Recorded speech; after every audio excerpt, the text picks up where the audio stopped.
sa atin. May buti ng Diyos, may buti ng Diyos sa iyo.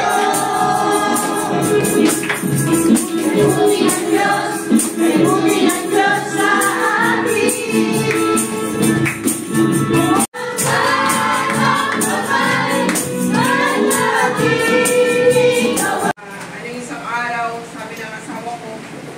Ikaw ang mensahe doon, ma'am. Ito, Lord, anong dadalhin ko? Meron akong binasang iba. Pero sabi ko, sa inyo pa rin ako magtitiwala, Lord. Ayun na pala. Trust. Yan. So, yung ating mensahe sa araw na ito, i-trust. Tingnan natin sa, ayan. Sabi nga dyan, but should you trust? But should you? Simulan po natin. Yan. Ready? Kay Yahweh ka magtiwala, buong puso at lubusan, at huwag kang mananahan sa sariling karunungan. Sa lahat ng hiyain siya ay alahanin, upang kay patnubayan sa iyong mga talhakin. Maraming salamat, Panginoon. Kawitaan. We are young today, but today, we grow older. Totoo po, di ba? Sa bawat gising natin sa umaga, tatanda ko natin sa bawat gising natin sa umaga, ang ibig sabihin lamang yan, tumatanda tayo ng isang araw. Tumatanda tayo ng isang araw. Sa bawat selebrasyon ng ating kaarawan, ng ating birthday, ibig sabihin lamang nun, tumatanda tayo ng isang taon.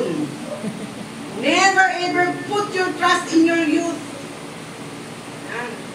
You may be young today, then old and wrinkles tomorrow. Diba? Live your life purposefully. Yun po yung buhay na dapat natin. Meron tayong layunin lagi. Nakatulad ng buhay na may intention to do what's right and to be productive, no? Kailangan maging productive tayo because you will not be young forever. Totoo po yan. Hindi po tayo habang buhay bata. Di ba? Hindi po habang buhay tayo bata. Kapag nagkaedad tayo, pati ang isip natin nagkakaedad din. Correct? Kasi nagkakaroon ng Alzheimer, nakakalimutin, di ba? Pero nung kabataan ka, ang galing mong magmemorya, di ba? Ang galing mo sa mathematics. Kahit saan, magaling ka, di ba? Pero nagkakaedad ka, ano ba yun? Nakakalimutan ko na, hindi ko na alam. Hindi mo na alam ang sasabihin mo minsan. Yung meron na tayong sakit, Alzheimer. Sakit sa kalimot. Kaya, pinangkabataan, bata pa tayo ha, mga Christians, 80 pababa, youth pa yun. O sino dito ng 80 na? Wala pang 80, edi unang kabataan pa kayong lahat. Kabataan pa tayo. Amen. Pag 80 ka na pataas, ibig sabihin, may wrinkles ka na. So, mabata pa tayo. Yun po yung Christian. 80 pababa, youth pa yun. Grabe na. Hindi mo nga youth pa pala tayo. Ngayon ko ba? Youth pa si Mami. Health. Pangatlo na ano? Health. Yan. 4 things you trust, but should you? Health. Health. Pero kanino ka pa rin na malapit? Di ba sa Diyos? Sa Diyos pa rin tayo nalapit. Di ba? Ano sabi ng Jeremiah 30:17? Ibabalik ko ang kalusugan mo. Sabi na, at paggagalingin ang iyong mga sugat. Kayo'y tinawag nila mga itinakwil, ang Zion na walang nagmamalasakit. Amen po ba? Doon lang sa A. Hindi po natin nakikita, pero alam natin yan na may sakit tayo spiritually. Amen po ba? Pang ilan na? Pang-apat na ba? Pang-apat. Ano pa?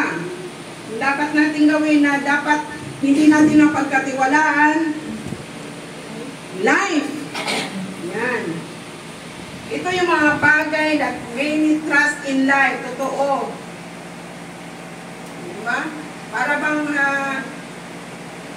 I can manage myself. Diba? Para makaya ko ang sarili ko. Ang ganon. But we will not live on earth forever. O yan ang sinasabi. Hindi po tayo mabubuhay dito sa mundo na hanggang gusto mo. Hindi tayo merong tuldok na hanggang may hangganan po ang ating buhay dito sa mundo.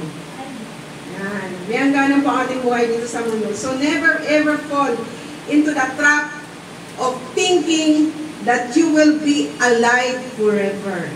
Yan. Tanda po yan. So never ever fall into the trap of thinking that you will be alive forever. So wala pong forever dito sa mundo, mga kapatid. That's why you procrastinate. That's why you delay making important decision like putting your trust in God.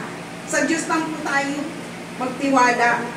Never ever think that you will be alive forever. Huwag po natin sabihin sa sarili natin na mabubuhay ako ng matagal sa mundo. Hindi po ako mawawala sa mundo. Huwag po natin sasabihin ito. Huwag po natin pagkakatiwalaan. Ang dapat ang magtiwala tayo sa Diyos na nagbigay ng ating buhay. Amen. Amen? Yun ang pagkakatiwalaan natin. Huwag tayo magtiwala sa sarili natin. Di ba? Sa sarili nating kakayahan. Sa sarili nating buhay. Hindi tayo ang mamayari ng ating buhay. Hindi po tayo nagmamay-ari nito. Ang nagmamay-ari nito ay ating Diyos na siyang lumikha sa atin. Amen? So, bawat isa sa atin, meron po tayong ending. So, ano pang ending ng buhay natin? Diba? Alam na natin yun. Kaya dapat ay gamitin sa ating buhay ng maayos at ayon sa gusto ng Panginoon. Amen? So, ito po yung apat na bagay na normally po na yung trust, but actually we shouldn't. We shouldn't. What are these things? Ano ba itong mga bagay na ito? Ano-ano yung mga bagay na sinasabi ko sa inyo? Una, money. Diba? So dapat pala hindi tayo magtiwala sa pera. Sunod, bihinyang. Huwag tayo magtiwala na bata pa tayo, tatanda rin tayo, lilipas din tayo. Kasunod, health. Huwag natin pagkatiwalaan na malakas ako. Hindi ako magkakasakit. Ang Panginoon, ang sabi niya sa Psalms 27. Yung sabi ng Psalms 27, nasa kawikaan na. Yun ang sinabi, no? Sa Psalms 27, hindi ko na ilagay dyan. Sabi nga dito, you will never leave us, forsake us. No? Hindi po tayo mapapayaan ng Diyos. No? At sabi diyan sa Proverbs, kanina, kawikaan, na inuulit ko, yun po yung ating papers kanina. Kaya huwag ka magtiwala, buong puso at lubusan, at huwag kang manangan sa iyong karunungan. Sa lahat ng iyong gawain, siyang alalahanin upang ika'y patnubay sa iyong tahakin.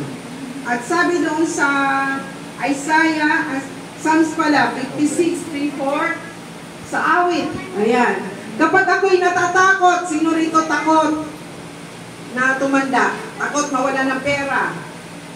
Takot lahat doon ang mawala. Ha?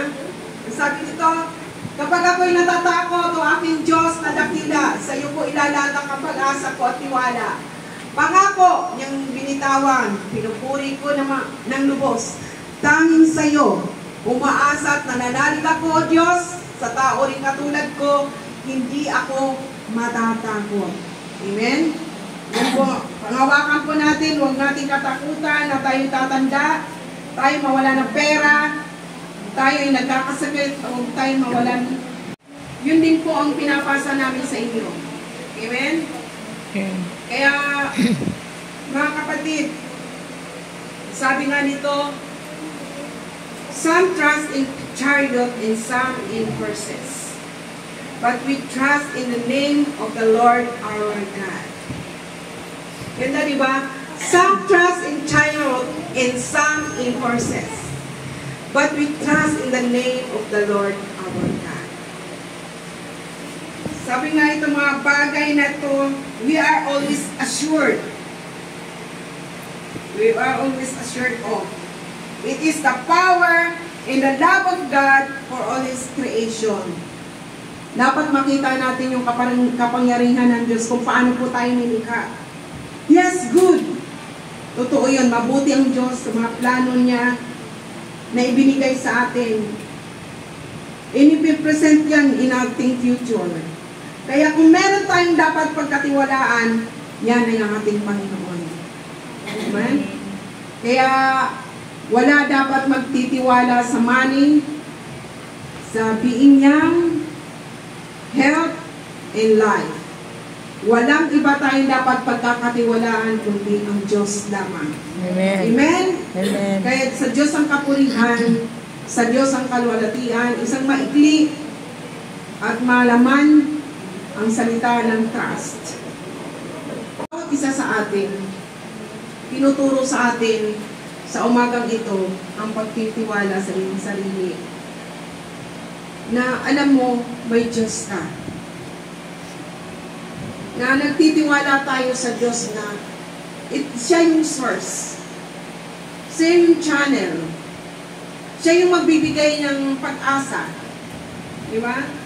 Yung Diyos na buhay, Diyos na nakila na hindi natin nakikita, pero nararamdaman natin. Kaya dapat nga sabi, lubos na ipinagkakatiwala natin sa Kanya ang ating buhay. Pwede ba bang tumayo ang bawat isa? Hallelujah. Pwede po ba natin, Lord,